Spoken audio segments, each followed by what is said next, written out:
welcome to the Beyond Grad show. Today, I have my friend Nick Korwin joining us, and we are going to talk about how he pivoted into AI at his 9 to 5. And he's actually creating a luxury Airbnb cabin experience 5 to 9, which is absolutely fascinating as well. And that's what we will cover too. Before everything else, Nick, I want you to introduce yourself to everybody who's listening live or later down in the recording. Yeah, Varun. First off, thanks for having me, man. You were one of the first people I got to know on LinkedIn. If in LinkedIn years, it feels like decades, right? But just a few years ago, so a lot of things have changed. It's always been great to follow your work. So thanks for having me. I work for GM right now, General Motors, as the head of vendor management for their AI data labeling group. It's never thought I'd end up in the tech space, and it's been a fun journey. And on the side, I do a lot of real estate investing. If you meet me out in the real world, I'm more likely to introduce myself as a real estate investor these days, and got a few properties and yeah, a micro resort I'm building. So there's a lot to talk about. Very cool. For some housekeeping, anybody who's joining us live, if you want to kind of be part of this episode, ask Nick questions, then please add a comment in the LinkedIn section, the comment section on LinkedIn or comment section on YouTube, and it shows up for us. And this is the exact reason why I wanted to do live is to see if people have questions, and it's not like just a recorded episode where I'm asking questions, but sometimes that happens. Awesome. You said something very interesting. I was going to go a different direction, but I'll go with what you just said, which is I'm more likely to introduce myself as a real estate investor as compared to, let's say, operations manager or an AI driven engineer at GM, whatever the case is, right? That we introduce ourselves. Why is that? Yeah, I love that I already forced you to course correct here. So that's awesome. Yeah, it's a lot of it has to do with because my real estate investing is local, and it's within driving distance of me. I live on the Illinois-Wisconsin border. I invest in both states, and so a lot of the people that I meet in my day to day, my real life, there are going to be people that I want to build out my network locally, and there's not a lot of tech. In the Chicagoland area. It's growing a little bit, but it's not a hub by any means in a lot of ways, at least in the tech that I'm versed in. So, it's that's the main reason I think. It's if I was in Silicon Valley, maybe I'd be doing introducing myself a little bit different. But as I keep growing my side businesses, I never know where it's going to go. And I figured the more networking I can do on that side, I need that network to kind of start growing and meeting my my strong career network that I have. So that's I think why I go that route. Again, this was a later question, but it begs to be brought up here, which is a lot of our perception or identity is kind of interlinked with our 9 to 5. But with everything that you've been doing the past 3 years, with you, when you add side businesses to it, when you add your investor profile to it, your identity kind of shifts. I'm curious to know from the 9 to 5 side, your new identity, how is that taken? How is that perceived at work, or how is it brought up in conversations around the proverbial water cooler, so to speak? Yeah, it's a very good call out. It's the you're totally right, especially at least in American culture, right? Like we very much identify with our job, and it's the first thing you do. Like, hey, I'm Nick. What do you do? Like, nice to meet you. And so it's hard to break from that cycle, and that's something that I've worked on really hard the last few years is breaking that because I'm we're all more than just our job. And it's cliche to say like there's not a lot of loyalty in jobs or like jobs are so fickle and stuff like that. I think they've always been like that to some degree, and we're just the generations are realizing it now.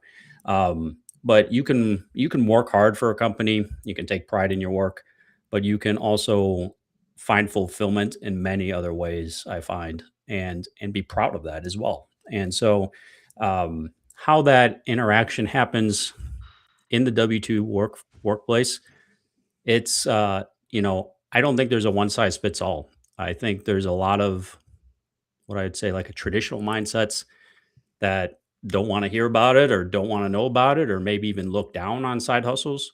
But I think when you look at statistics out there, which, take it with a grain of salt, but there's a lot of people doing stuff on the side. A lot of people have hobbies. It's like look around your life.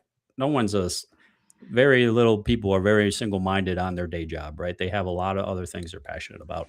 So I try to be open and honest about that. But I also tread lightly, and maybe don't bring it up as much in certain spaces just to be safe. You never know. Mm. That's very interesting you say that, because I have heard in different situations that the side business either brought them more opportunities at work, surprisingly, and in some cases where side businesses almost raised a question that, okay, if you have energy left in your tank outside of your 9 to 5, why aren't you putting that energy into your 9 to 5? Maybe it's 9 to 7, maybe it's 9 to 9. How have you worked around that, at least in your mind, as to how would you, let's say if somebody comes to you and says, hey Nick, this is what my problem is.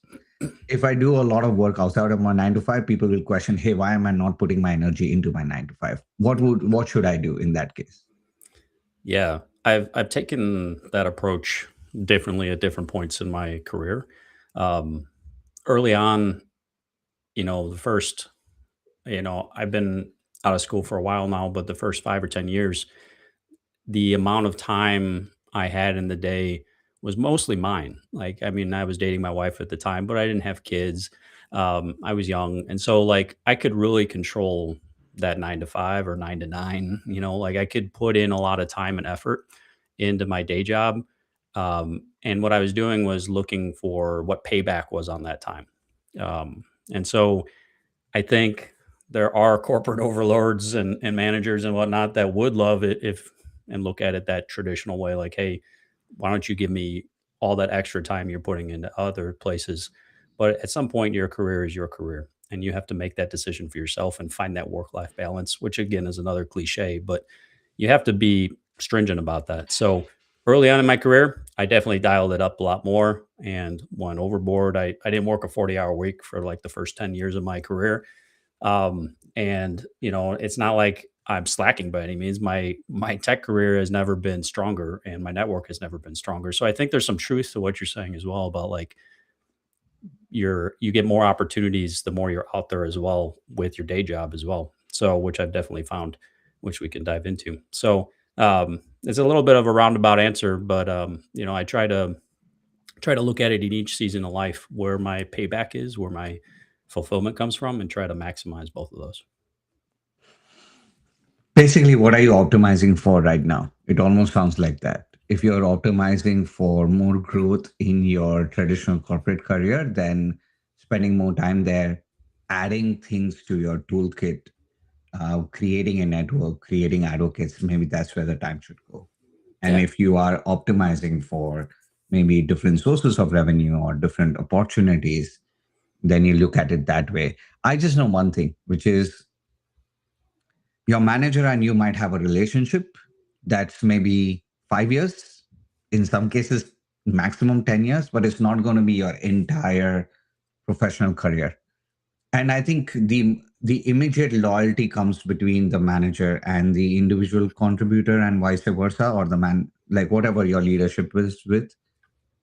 If you are just optimizing for that relationship and that loyalty, then it's a myopic view from a longer career lens, at least in my opinion. Yeah, no, I totally agree. And that's a perfect way to frame it, right? Like your working years, for most people, right, are 40 years or something like that, and to put all your eggs in one basket and say, hey, like it's just this one relationship that matters. I think is short sighted and you're doing yourself a disservice for your own career.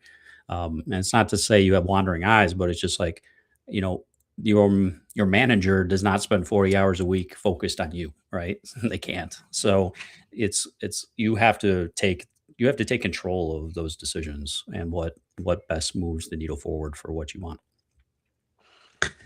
I'll move on from this topic. I'll share just a short story, which is one of my managers earlier, and when I was in a Fortune 500 company, actually, they were a skip leader. And they actually, after a while in their automotive engineering career, went to Denver, started their own kind of a car restoration garage. And like, if you would have thought about just that relationship and what your side business is doing to that maybe relationship or something like that, you look around to that time and say, hang on, wait, I was trying to optimize for this. This was my growth chart, but everybody's trying to do what makes them happy at the end of the day or makes them feel fulfilled. I don't know if happy is the right answer or not. How d- how in your ways have you found fulfillment outside of your 9 to 5? And we'll dive into the 9 to 5. But outside of your 9 to 5, how have you found fulfillment in your career? Yeah, it's been a journey for sure. There's been a lot of my wife kind of rolls her eyes at me sometimes when I tell her about my different business ideas or different ways I've explored really creating cash flow. That's kind of like the ultimate goal for me is create cash flow to provide financial security. And so where that goes, we will see. And so I've for me, I'm infinitely curious, and that's one of the things that dominates my decisions in my day job as well, and the choices I make there. But so I get a lot of fulfillment exploring down rabbit holes of investing. So whether that's like self storage or Amazon reselling or real estate, traditional real estate plays, you name it. So for me, a lot of times I've tried to really focus on the journey part of it and not the end game, which is really hard to reprogram our minds there because we always think like, man, once we get that number for a salary or that next job or that next property or like we'll be happier or something like that, and it's never the case, right? The goalpost moved, and so I'm really trying to reprogram myself and work on just enjoying the journey and the curiosity and the work that goes into getting to that goalpost. And so that reprogramming has really helped me find that fulfillment, both not only in the curiosity, which is more kind of short term, but then like as I work towards objectives, finding the passions and the things I like doing and don't like doing, and trying to optimize for the things I like doing better. Where did Airbnb fit into this picture? Yeah, so that was not my first choice, as I alluded to, in terms of investing on the side. So I it was a journey to get there, but I had a real estate mentor of mine. He we can dive into how we met him, but we did long term investing or long term rentals with him. So like buying a condo, renting it out, signing a 12-month lease, and I bought two of those early on, and I liked the cash flow, but I did not like the the exchanges, the interactions. Nobody loves paying their landlord. It's like the only time you interact with your tenant is when something's wrong. So while the check was nice, the the interaction and the actual operations of it wasn't fun. And so I quickly realized that. So I bought the second property and I realized this is just another day job for me. And one that I don't find fulfillment in. So I started looking at other options, and the same mentor had previously gone into an Airbnb, just one. So I started asking him a bunch of questions and got super curious and went down the whole Airbnb research route, and eventually decided to pull the trigger on that and found a off market deal. And I've talked a lot on other real estate podcasts about some of the details of that. Happy to dive in, but that's how I kind of found my way to Airbnb, and now I'm on my third property with short term rentals. So it's been a fun journey. I often say that not only do you need to have a product that has product market fit, you also need to have a product which has a product mission fit, like internal mission should fit with that product. And it almost sounds like even if long term rentals is a great product, it just didn't fit with your mission.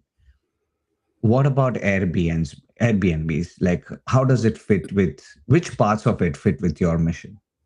Yeah, it, exactly. So I didn't know for sure, right? And I think that's something that I think folks can take away is that you'll never know for sure when you get into something new, and you have to be okay.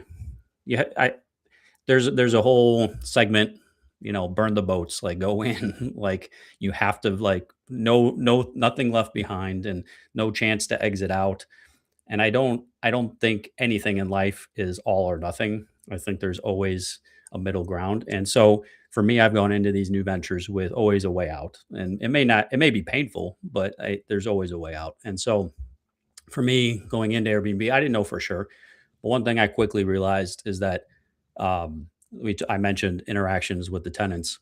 There's the interactions, regardless of what you see on the news or what you see on social media, like it's 95% positive interactions with the guests. I love your property. I love what you did here. I love this mural. We have a Taylor Swift mural on one of our properties. We get tons of comments from like families and kids and stuff. The grandkids love the playground you put in the garage, in your bonus room. And so like that's a ton of fun for me. I love that interaction. It's really like it drives me, right? It's energy producing instead of taking energy away. And there's a lot of other things that are fun about it as well. Um, it's a stronger investment in my mind when you find the right market and the right product fit in those markets for Airbnbs. So I find a lot of I'm a competitive person, so like it's nice to like win at a in my mind for the metrics I have a win at a stronger degree than I was before. So there's a ton of fulfillment I found on that.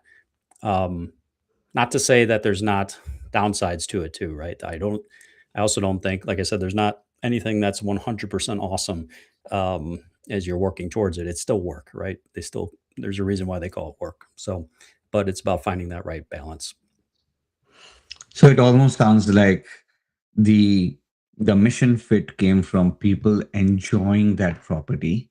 You still investing in the real estate realm, but the long-term rentals got your energy down, and this almost brings your energy up. And then a potential downside of that is that cash flow is not consistent. How did you deal with that part of it? Yeah. The real quick too, like the amount of operational complexity with running an Airbnb was is a lot more as well. There's more people to interact with, a lot more financial, yada yada. And so, being an ops guy in my career, in a lot of ways, like I found a lot of ways I could channel my ops like excellence into the business I was building on the side, which was a lot of fun as well. So there wasn't that again at the especially at the scale I was doing with long term renting. Now on the downside of things, um, sorry, what was the question on the downside of things? Remind me. Cash flow, right? So Cash flow. Yes. Yep. I'm thinking of a 9 to 5 person professional. They're earning decent money, especially if they are a double income household. Then they have room to spare and room to kind of maximize. A lot of people go into different things. Some people go into investing, some into long term renting, and some into like might be curious about Airbnb. And one of the first things that I hear about that is the operational expense, as you mentioned, and Mhm. then the cash flow and not being like a consistent cash flow as compared to let's say dividend funds or long term rentals.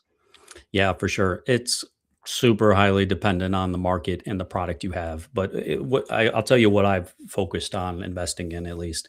So the markets and the products I fit in, there's a huge in Airbnbs, at least there's a huge like there's a bell curve of properties if you think of it that way, and in the middle you have all these 3 and 4 bedroom houses. That's the standard American house, right? So that's the bulk of the market in any really in any market outside of like heavily urban areas. Urban areas might be more like condos or apartments or something, but I'm talking like secondary, tertiary markets where majority of America is going to invest, and there's not as much regulation as like Chicago or New York that bans them or something like that. So, um, what what I focus on is outside the bell curves. So it's the niches, it's the tails. So I either want to be super small and super unique, or I want to be big. I want to be the only one in that area that can house 20 people. And so my margins are a lot better than the bulk. And on top of it, the cash flow is more sporadic. Like you don't just get a monthly check, but the returns are much higher if you're doing it right. And so I get more in one weekend than I did in a month, for a long term rental. Mm. So it's that sort of mindset, and then you can really juice the flywheel in busy seasons and raise your rates and play with dynamic pricing and all of that. So yeah, it's although the cash flow is sporadic, you make it back a lot quicker if you're doing it right. But it's important to be like your niche in this as well. Like I hate the word niche, but Yeah, it's overplayed, right? it's overplayed. But is it a lot of it is it works, and that has become like a word for being a unique, having a unique selling proposition. So when you say that you play in the tails, I'm assuming that the frequency of orders is lower as compared to being in the bell curve, because the bell curve exists for a reason. That's the amount that most people want. So would you still kind of recommend people to be on the tails? I'm going to, I know this is a leading question, Yeah, yeah. but how do you take that frequency account into account, frequency of orders? Yeah, I was smiling a little bit because that's not always the case, actually. It's kind of Hmm. counterintuitive. So, Okay. occupancy is the term we use in the industry for the rate of the number of days that you're booked out of the year, or out of the availability. And so, a lot of times, um, my occupancy is a little lower, but not as low, like in a relatively. So, Mm, yes, it's harder to pay for a 20-person property every day of the year compared to a 5-person property because it takes less people to coordinate. You can have more last minute bookings, all the reasons you might imagine, but I'm not competing with as many people. In mm, fact, in the market I have 2 properties. I'm 2 of 2. I'm competing with myself. I mm, literally get people asking to book both properties, and I'm like, "I'm actually the same owner. You can't play me against myself," you know? mm. So, like, there's, that I can really determine the market in a lot of ways. So, that Mm, helps. The occupancy naturally goes down for larger properties at least, but you can really play that back on the margins. I can boost it, a lot, and I got to see that firsthand, because my first property I invested in was a duplex, um, mm, 3 bedrooms on each side, and I tried out renting both together as a 6-bedroom unit, and I had so much success, and my margins. So, like, you would think maybe margins might. So if you get $100 on one side, $100 on the other, you rent them out, you might get 200. These are just play numbers to make it easy. That wasn't the case. I would get, instead of 100 and 100 combined for 200, I get 250 or 350 for booking the whole property. So, mm, I quickly realized that, it's better to just go all in on that niche, and you can optimize for that. It's like what you hear about incessantly on LinkedIn about finding that niche and marketing towards that. And I just went all in on those tails, and found that I can command stronger rates and help offset any mm. occupancy drops. If you're willing to share, I would love to talk a little bit about numbers. Again, from a perspective of, let's say, I'm somebody who has a double income family, or even a single income family, if done right, can are able to kind of invest in something like this, a cash flow based opportunity. Like, how many properties do you have right now, excluding the luxury cabins? And we'll definitely get into that. How many properties do you have right now? Like, what did you need to invest, and what is like the return of investment, even if it's a percentage that you can give an estimate to somebody listening, somebody who's in their 9 to 5 thinking, okay, what do I need and what can I get out of it?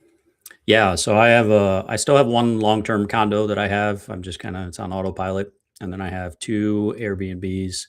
I invest in the Wisconsin Dells market. It's a small town of 3,000 people in central Wisconsin. 5 billion people come to it every year, so I love it from Wow. yeah, it's the self-proclaimed water park capital of the world, and people laugh at that, but it's no joke, and that's why millions of people come, so it's a great market to invest in, and so I have 2 Airbnbs there, and then I'm building the micro resort.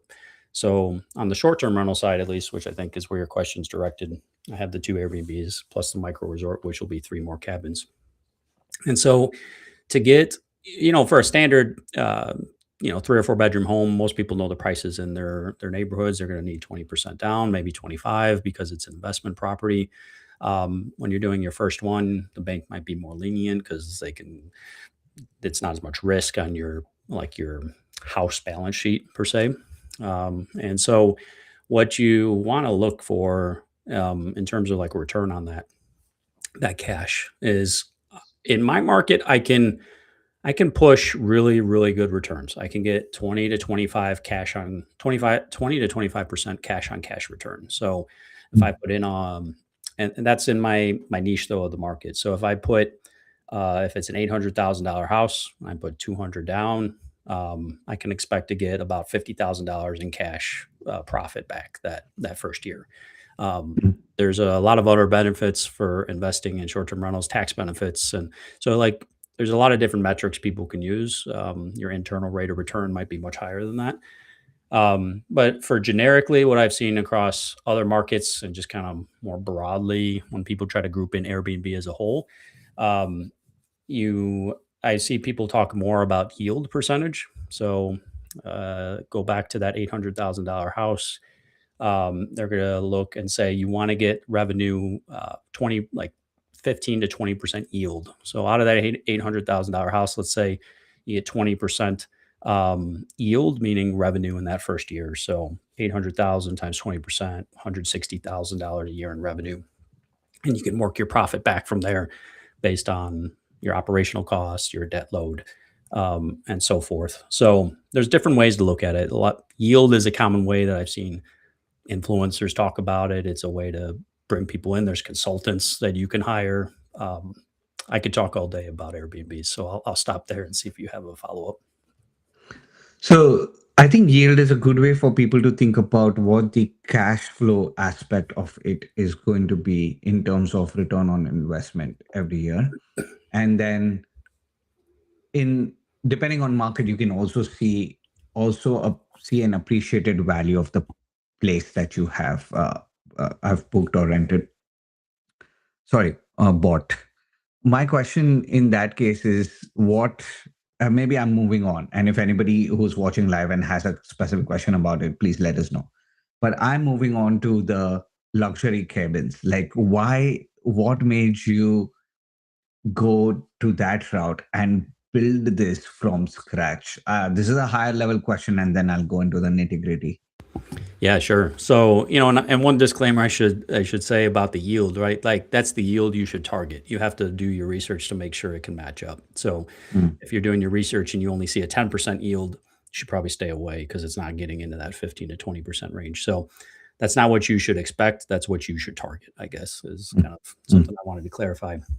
Now, as far Interesting. as yeah, so as far as why I went into the micro resort side of things and the 3 luxury cabins, that's I wanted I as I started to think about how to continue investing after I bought my second property, where I wanted to go next.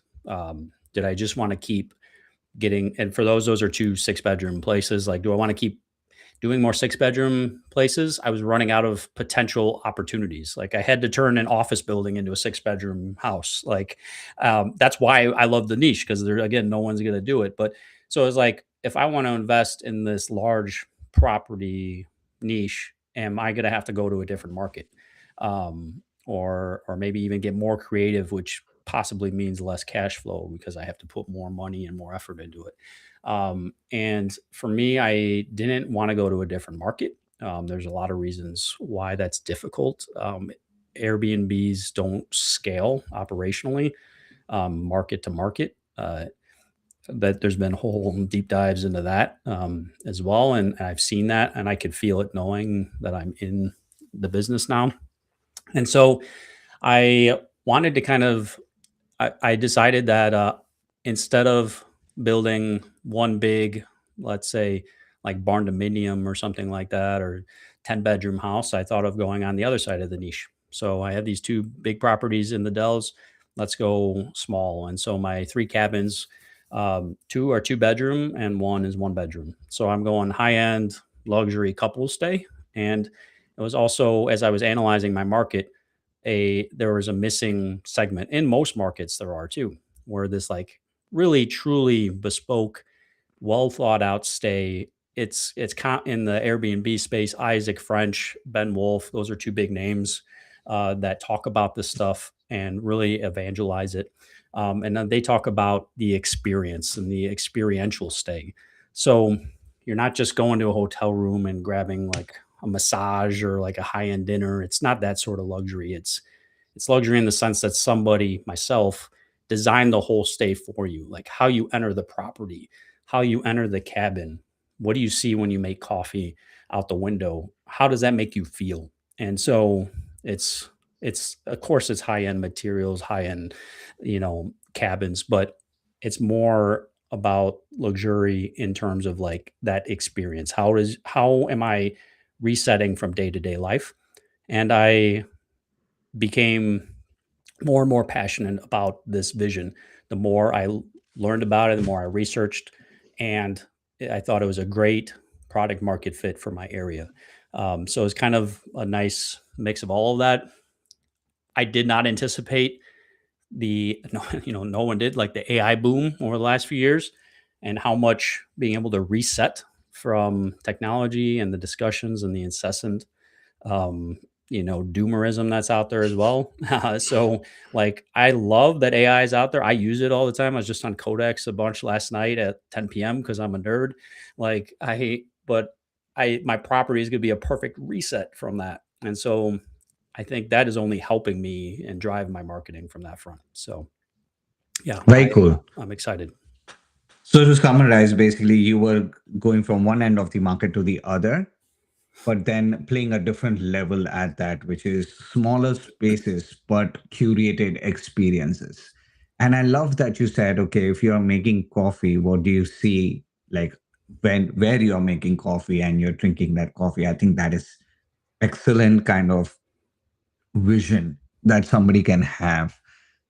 So I'm sure that there are so many moving pieces that are going in your mind when it comes to creating these properties, and you are doing it from scratch, obviously because you want to curate that entire experience and you may not have found the right space that was already existing. Two things, like how are you managing your cognitive load with that? And the other thing is, how are you managing the financial load of actually building three properties? Like, are you doing this solo? Are you doing it in partnership with people? How are you managing both those cognition loads? Yeah, I appreciate the awareness for the amount of cognitive load. It's something I try to be as self aware as possible, but I have my own biases, and it's been I knew this would be tough, and it's been tougher than I've even imagined it would be. So that's a huge part of it. I started with 40 acres of woods. There was a sand driveway that went halfway through the property, and that was all I had. And I started December of 24 when I bought the property, and I'm halfway through construction now, and hopefully launching in May. Well, I'll be done with construction around May and probably launching the end of June. And so it's been a long journey, and it's ebbed and flowed. But one of the biggest things, the biggest thing by far, is my wife, Alyssa. Like, she has been a huge partner in this. She has parts of the business that she really loves to do, and she loves the design side of it. So setting up these properties for that vision, she loves partnering or taking ownership of that.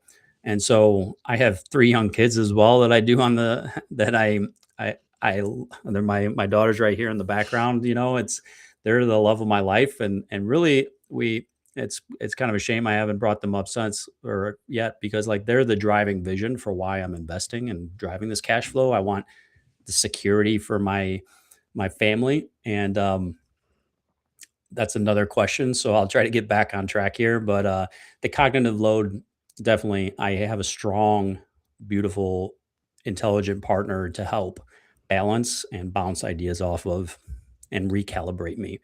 Um, and so, financially wise, I am bootstrapping this ourselves. I don't have any other partners. That could have been, I probably could have made more money bringing on partners because I could get paid more so for what I'm doing now as the general partner for the project. But I don't, there, yeah, bringing on more partners is like, is doing another marriage. Mhm. In some cases it's harder because like there's stronger legal ties sometimes with business partners than with marriages, and I didn't want to develop that relationship on the fly as well, and I wanted full Mhm. autonomy, even if that meant making things a little harder both physically and cognitively. So yeah, uh it's been a fun journey for me in investing in terms of making the numbers pencil, as they say, and working with lenders to get strong deals.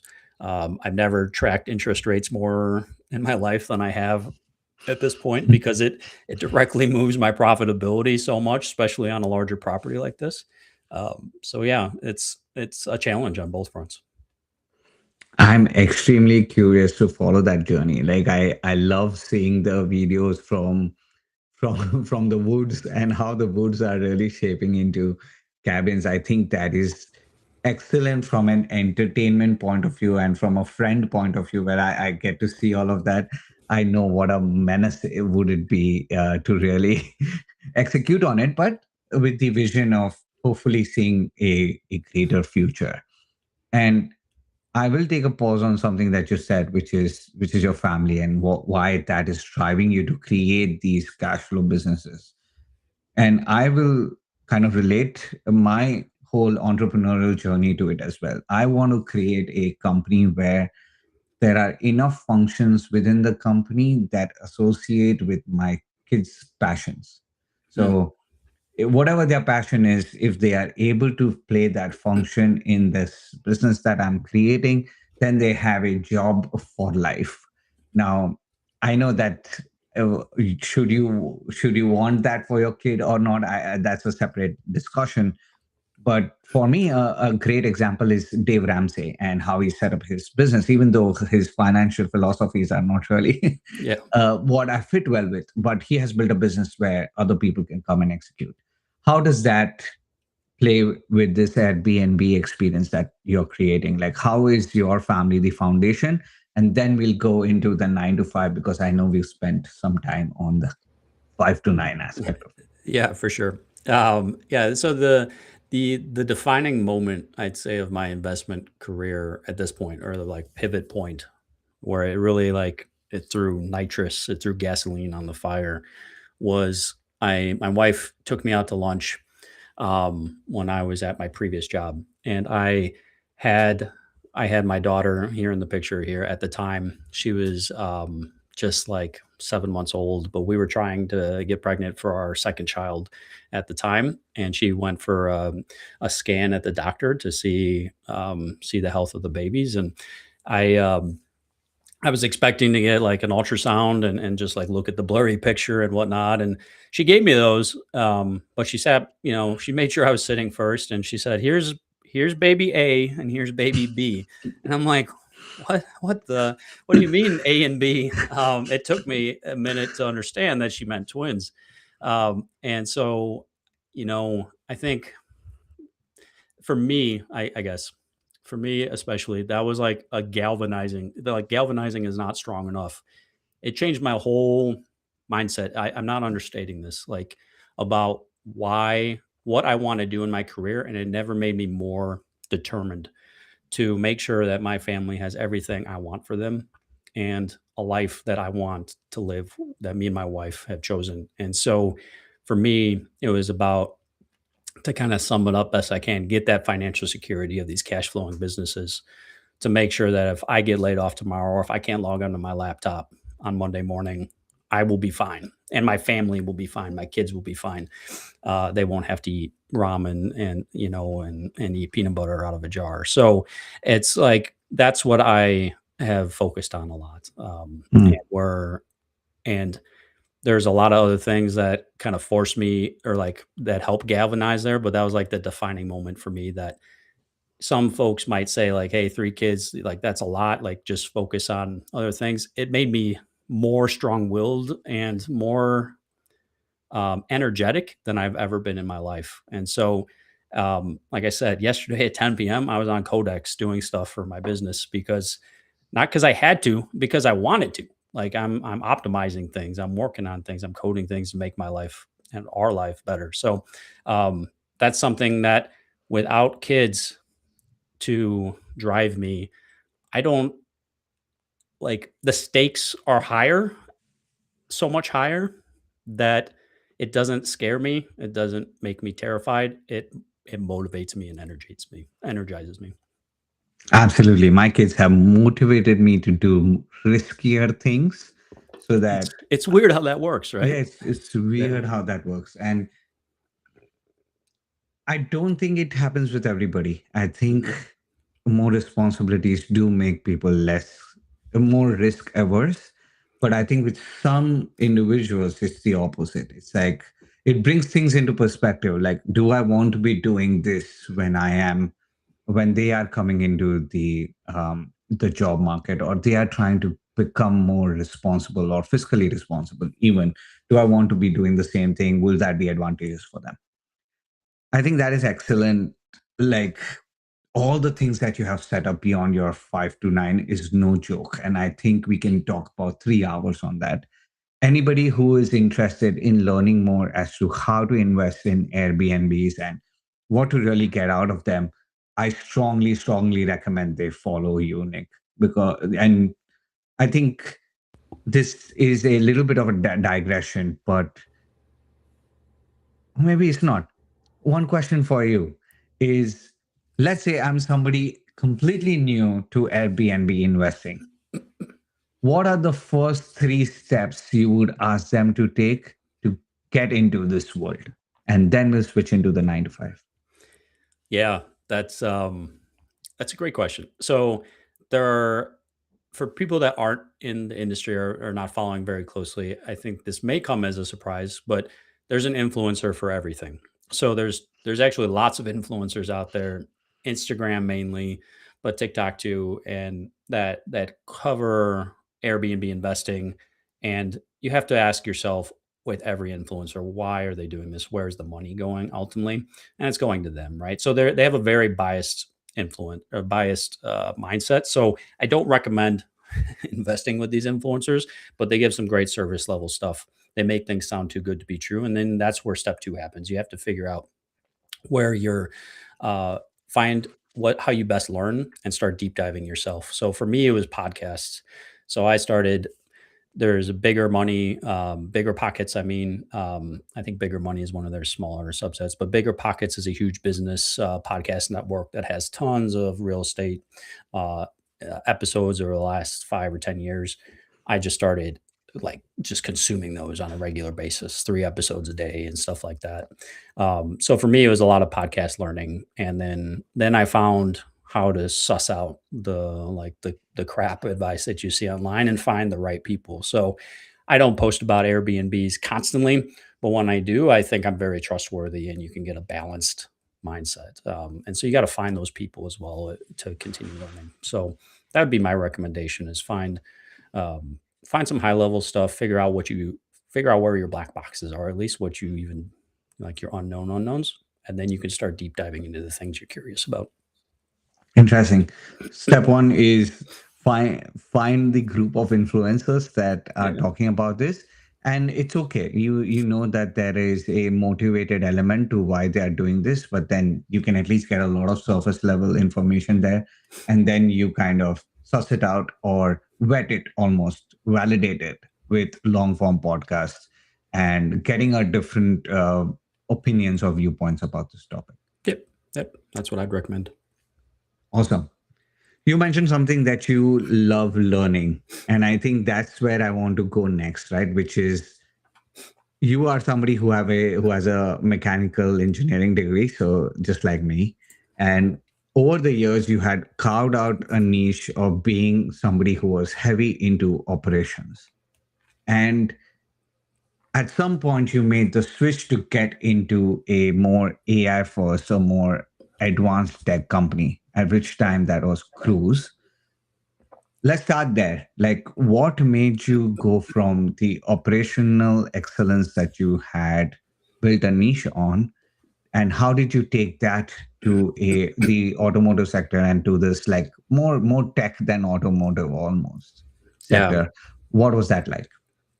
yeah, for sure. It is funny, two mechanical engineers by background here talking about it and doing things completely differently, right? And I think that's what's great, and goes back to our first thing we talked about is people have a lot of different passions in life. So I try to never, I try to keep as many doors open in front of me as possible because I never know which one I'm going to go through next. And so for me, I talk about that galvanizing moment where I found out I was having twins. And I was going to have three kids under the age of two, right? It was, it forced me to rethink about things. And so I wanted to find a job. This was in 2021, I think. And so it was in the height of COVID, and remote work was never stronger at that point, right? It was really kind of the peak in a lot of ways so far. And so I wanted to find a job that gave me more flexibility to handle my fatherly duties and take kids to daycare and doctor's appointments and handle sick kids without, like, being in manufacturing. It's so, I mean, you've consulted a lot for these folks, right? And been in this industry. Like, it's so traditional in a lot of ways, and not to paint broad strokes, but it can be hard to be an active father in an environment like that because your job demands so much, and the company itself does. So I wanted to find something with more flexibility. So I was looking for hybrid and remote jobs, and I was doing as much networking as I could, and was fortunate enough to break in with Cruise, which was big on the robo taxi stuff. And my the niche I was able to find in the tech industry was in data labeling. So we can talk about that a lot, but basically any AI service over the past 5 years, LLMs or tools or vision vision models, anything, they need a human in the loop somewhere. You pull back the curtain, there's a human somewhere in that cycle of development, and so they need people to manage those humans that do these data labels. So really, it's a digital operations. It was a digital factory. Our product, though, was data labels. So we start with raw data, we label the data, we ship that off. So for me, my experience in operations and optimizing that over the years was a fantastic parallel for what they needed at Cruise, who was trying to scale at that point, and launch more robo taxis. So they needed someone to come into their data labeling group and scale their operations and systemize it. So I found out pretty quickly. Thankfully, I had a manager who saw that same vision and didn't just hire someone else in tech. So he gave me my chance to break through and show that. But he had the same vision I did, and once I got in, I realized there was 90% overlap between operating a physical plant and operating a digital plant. Um, People in the tech industry still don't think of it like a digital plant, but it's like one to one on so many levels, and so it was a natural fit for my skill set, and one that I was really kind of able to jump in quicker than I think I even imagined when I first got the job. Two natural questions come out of that. One, how did you find that a role like this existed? And two, how did you position your past experience for a unique role like this? Yeah. So, it's there's a lot of luck in any successful person's career, and not dumb luck. That's not the type of luck I'm talking about, right? It's the one where, like, that preparation meets the opportunity and you take advantage of that. Like, it's happenstance almost that the opportunity comes up, but you're ready for it. And that's the luck I'm talking about. So, um I had a contact of mine, a friend of mine, who we started day one out of university together at Caterpillar as a mechanical engineers together. And I had kept in touch with them and always and never for like a needing a referral, but I got a referral from him. Mm, And it came through LinkedIn because I viewed his profile and he started giving me crap like, "Hey, why are you creeping on me?" And so we started talking about he had got broken into cruise, and so mm, he's like, "Hey, well, shoot, you can do this if I did it. So let me like find a couple jobs that are on their board and I'll refer them to you." And so mm, it was really again that convergence of like opportunities and circumstance where I was looking for new jobs and he was there and yada yada. So I found this. I actually applied for a different job. It was more related to like supply chain management. Again, not what tech would call it, but that was more the skill set. And my manager was like, "Actually, you're better suited for this ops management role." And I was mm. like, "Yeah, I agree."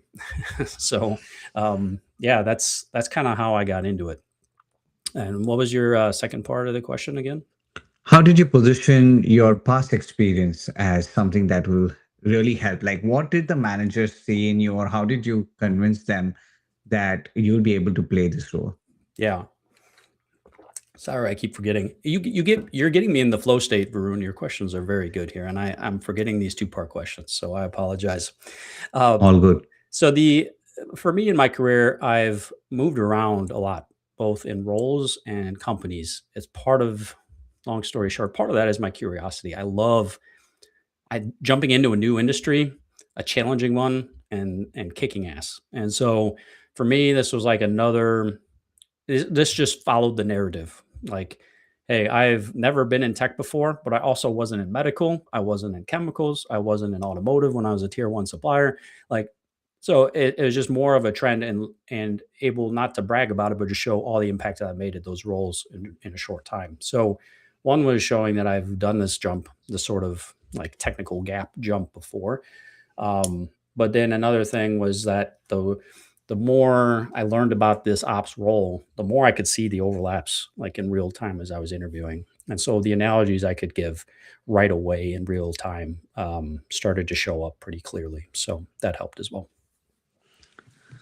When you talk about interviewing and you're able to make connections, share analogies from past experience, have you done the work of really sitting with your past experience, creating, defining narratives from it that then support you to be more, uh, what's the word for it? Be more present, not really present, but really quick on your feet when it comes to interviews? Like, what kind of front loading of the work, what kind of past work really goes into it? Or you think it's something that comes naturally to you?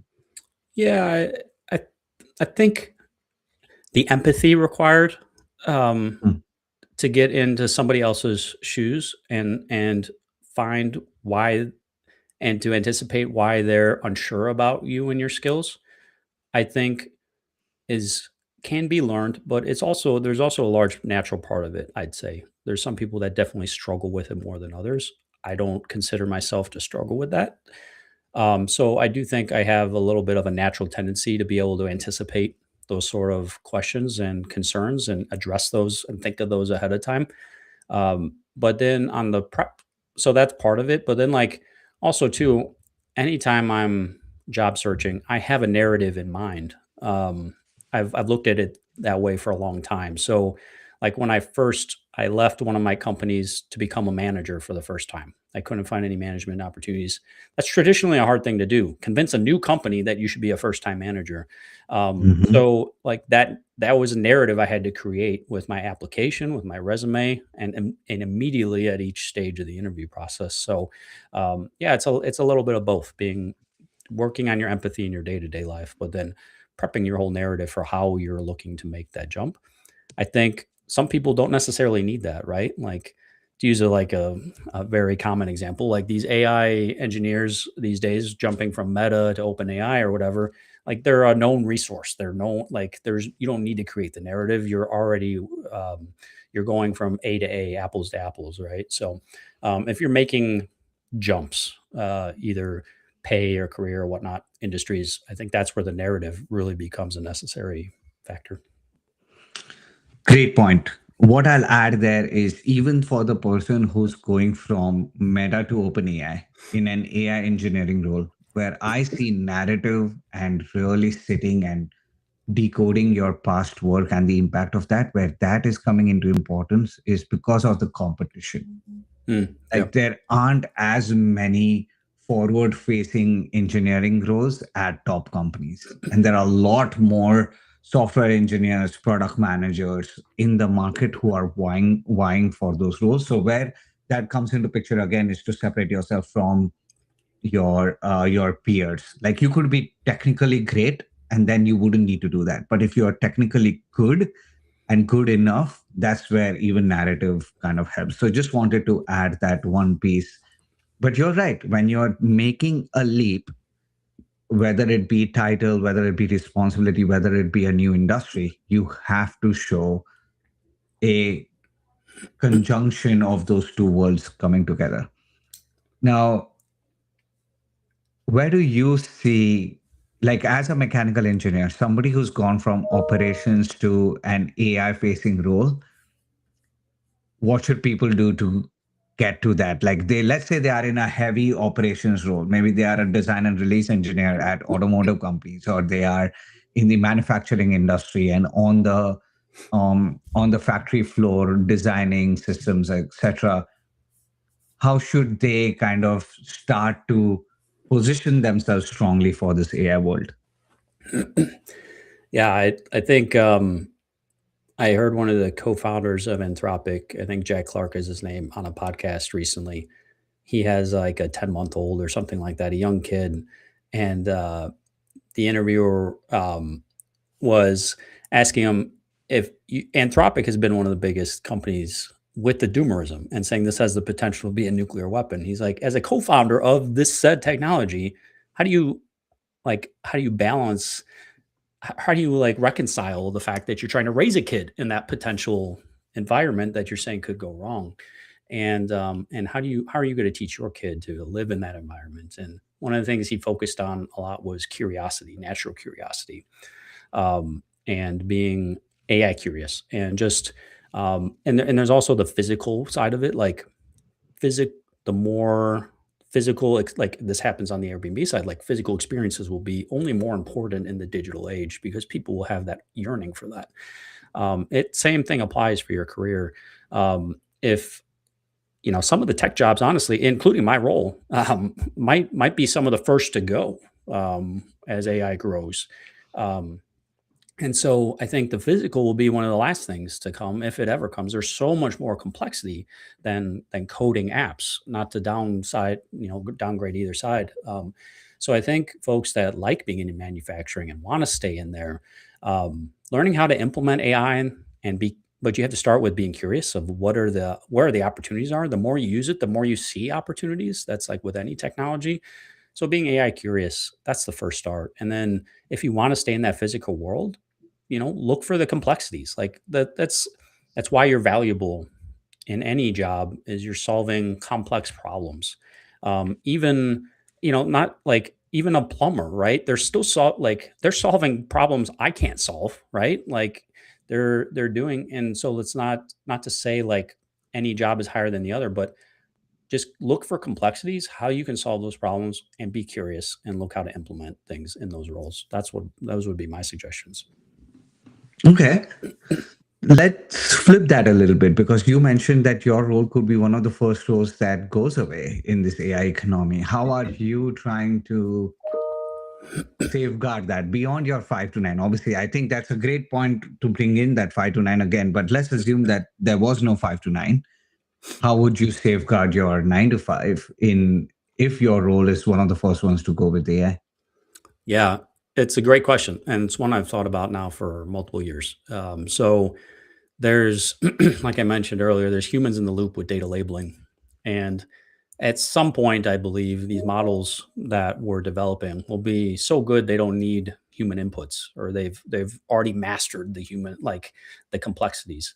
And in the AV world, the autonomous vehicle world, like we we've been doing data labeling forever. Like we really were like one of the major AI use cases from the get go, over the recent 10 years, and so I think where data labeling for AV might become less important over time, in terms of volume.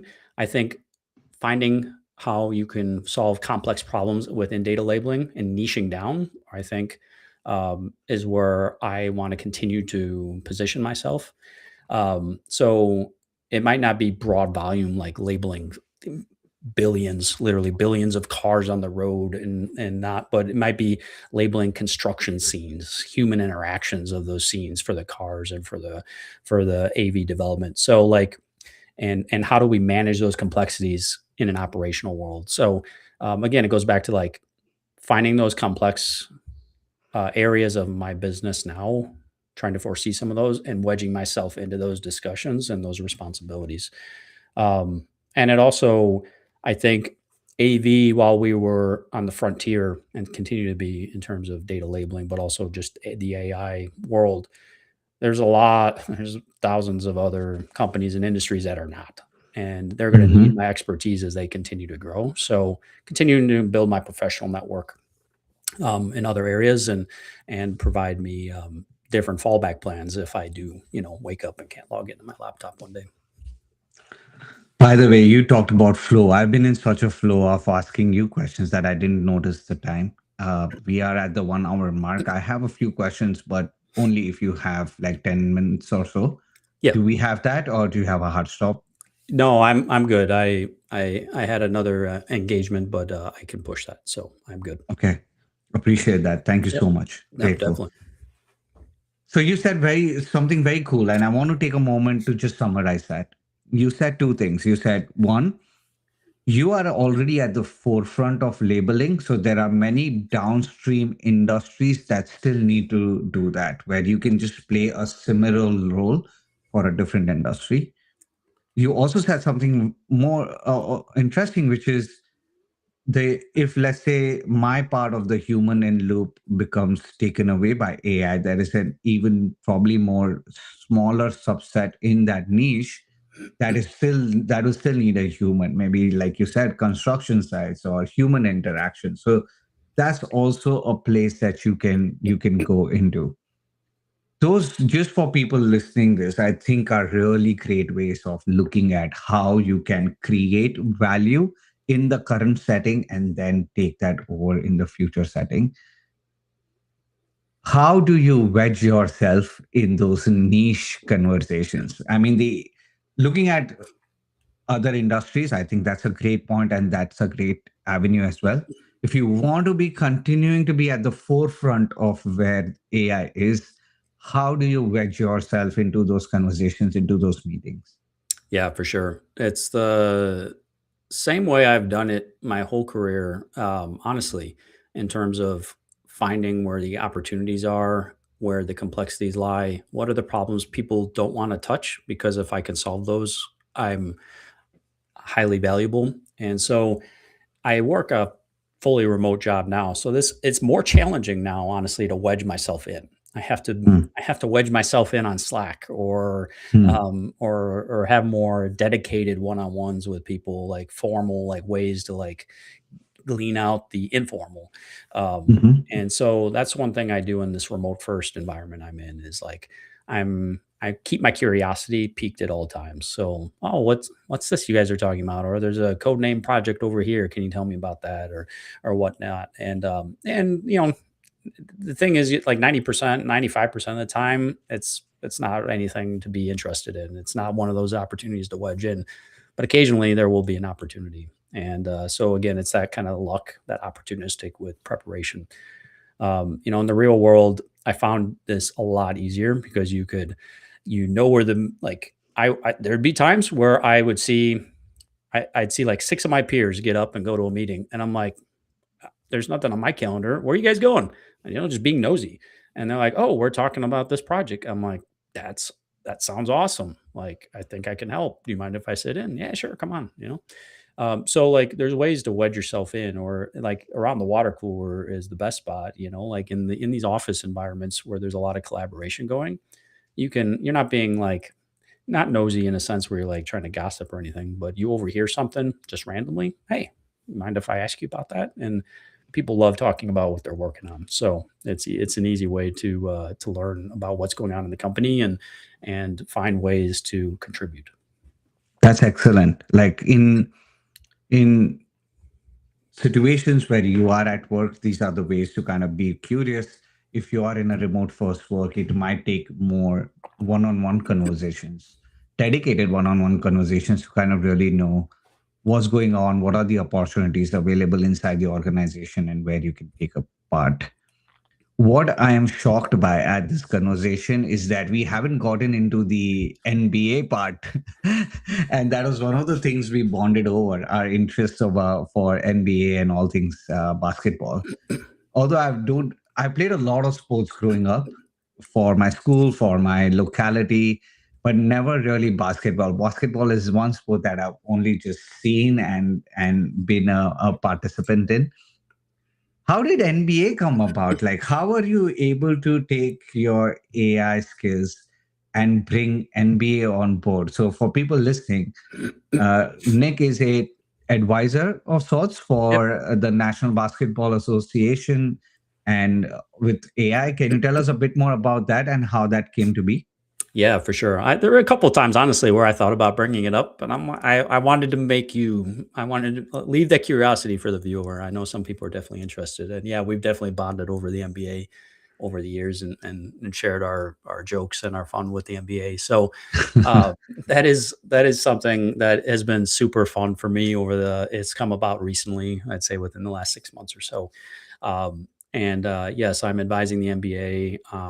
And to sum it up briefly, like on data labeling, essentially, Mm, this is these aren't there aren't a lot of data labeling managers. I'll call myself, like, to simplify it, like, and so at least at companies, there's a lot of data labeling companies and there's a lot of management mm, there, but there's not a lot of data labeling managers at AI companies. And so mm, um, there's people, different company, and I was talking to a robotics company other day with a contact. He's running into a lot of same problems I heard at the NBA, completely different mm, industry, and mm, it's the same problems crews faced. So mm, AV, MBA, robotics, what do they have in common? mm, You know, and there's not much. But guess what? I'm in the center of that Venn diagram. mm, So, mm, um, yeah, I was I was on LinkedIn one day, which has really changed my life, and I've found my niche in LinkedIn, which I think is a mhm. whole nother episode, probably our journey on LinkedIn. But I there's a contact of mine that works at the MBA, and I was just like, hey, I know what you're doing with the MBA, and I know you're going to need data labeling help. So when that Mm, day comes, let me know. wow. And we stayed in touch, and sure enough, he needs a little bit of help. So that's kind of how I joined there, and how I'm talked about earlier about how I'm trying to grow my professional network and my niche of data labeling and protect myself with finding out how other industries are doing this and the challenges they face and a lot of the similarities they face. So, did you meet this person on LinkedIn just through, again, your interest in basketball? This was a person, he worked at Cruise with me. Ah, So okay. yep. But I yeah. think I think I'll go back to happenstance, like you mentioned, where a lot of this seems like luck, and it could be luck that you knew this person who was working at Cruise, who went on and worked at NBA. But a lot of people have had a lot of peers over the years that they haven't built a lot of relationship with. So this goes hand emotion goes hands in hand with luck as well. I think Nawal Ravikant talked about four different types of luck. And I Mhm. love that because you increase the surface area for luck to strike with your motion, with your understanding of how the world works. How final two questions, all right? And I won't make it a two-parter. I'll ask them one after the other Thank because they you, are thank not you. related. Because they are not related, not because you I'm were struggling, missing the yeah. second one. So one, how do you stay in touch with people? Like, how should people continue to stay in touch with their peers? Because many of the opportunities that you've gotten so far have had some aspect of referral, mentorship, even the long term rentals. You mentioned your mentor. How do you build how do you maintain relationships? Forget building them. Yeah, it's so much about avoiding a transactional relationship. You can't approach everything like, "What can you do for me in the future?" And that's why I'm talking to you.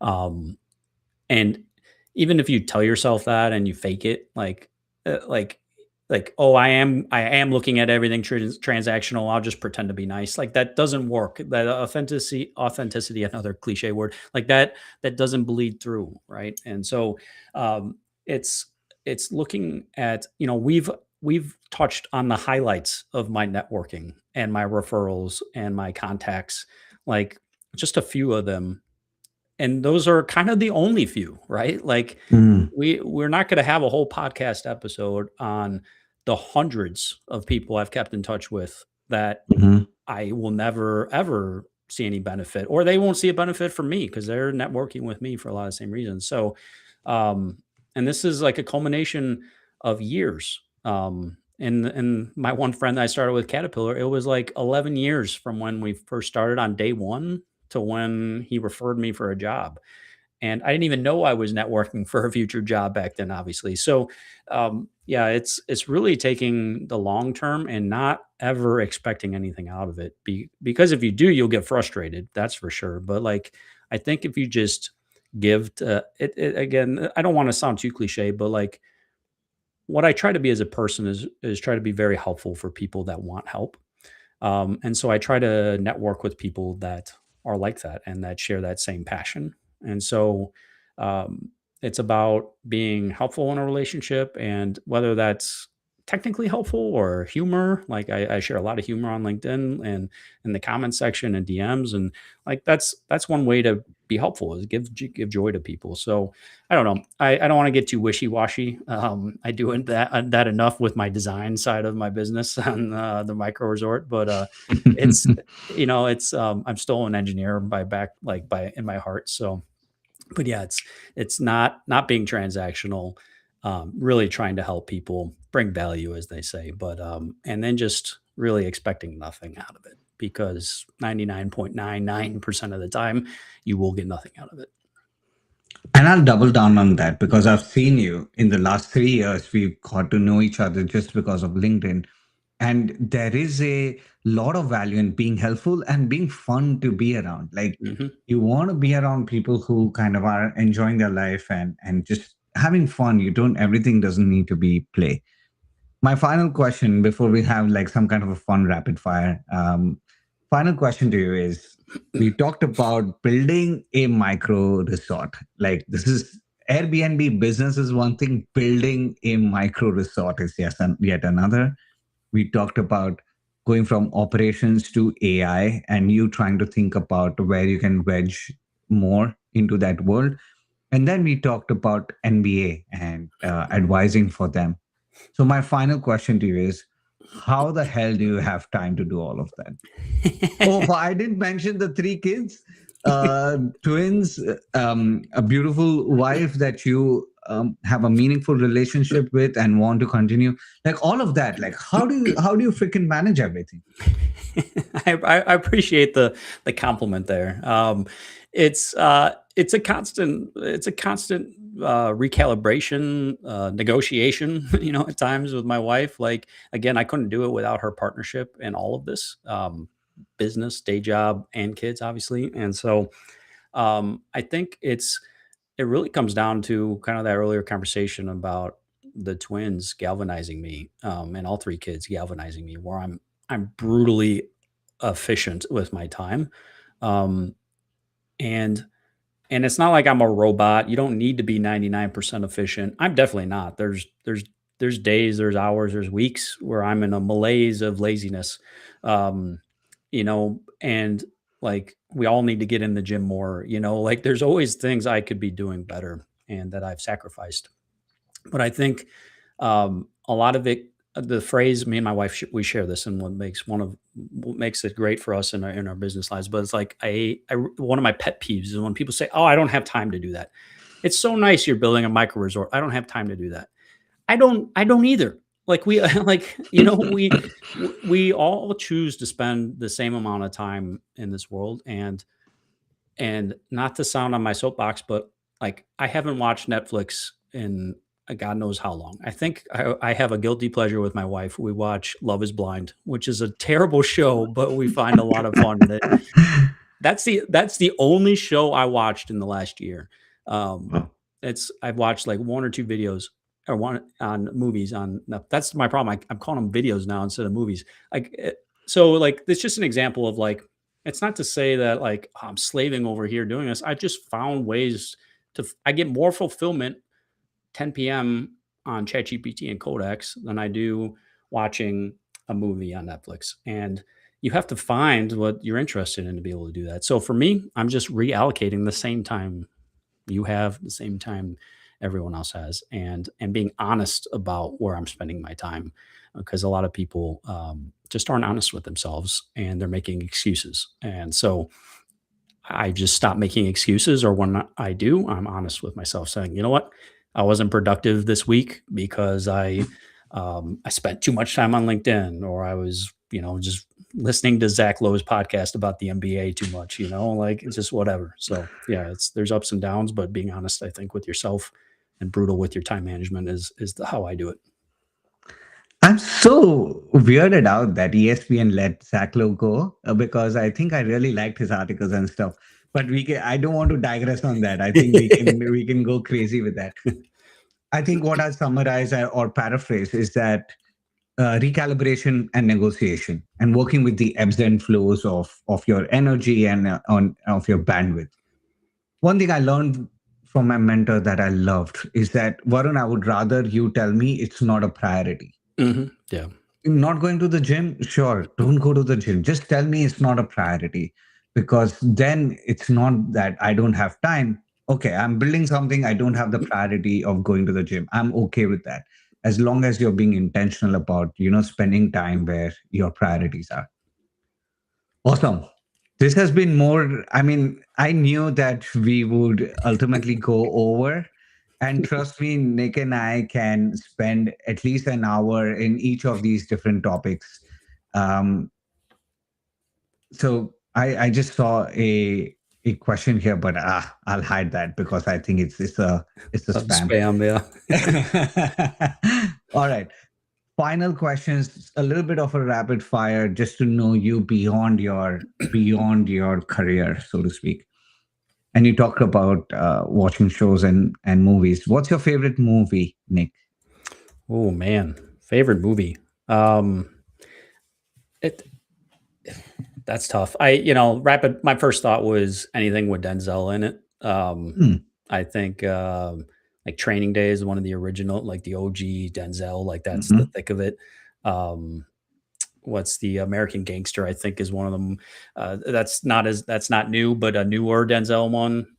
So yeah, one of the something with Denzel in it. That's what I go. Remember the Titans comes to mind also. Yeah, it's a I classic. think yeah, that's one was fun.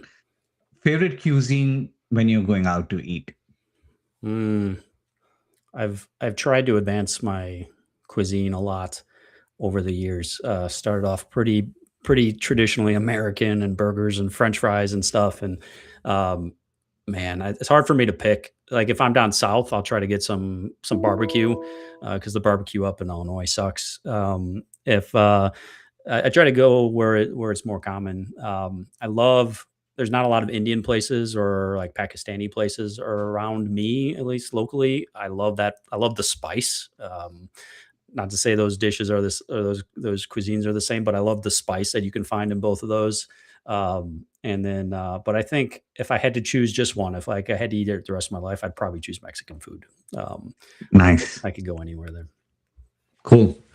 Final one, which is um, I'm going to choose, let's say, the AI side of things because I think that is more relevant. Airbnb is definitely cooler, but let's go with the AI side of things. And let's say you are telling somebody who's more in a operational heavy role right now, if you had to give them a challenge that they can do within 2 hours of their time during this weekend to kind of just take steps towards being more AI literate in their operationals heavy role, what would you tell them to do? What would be the challenge be?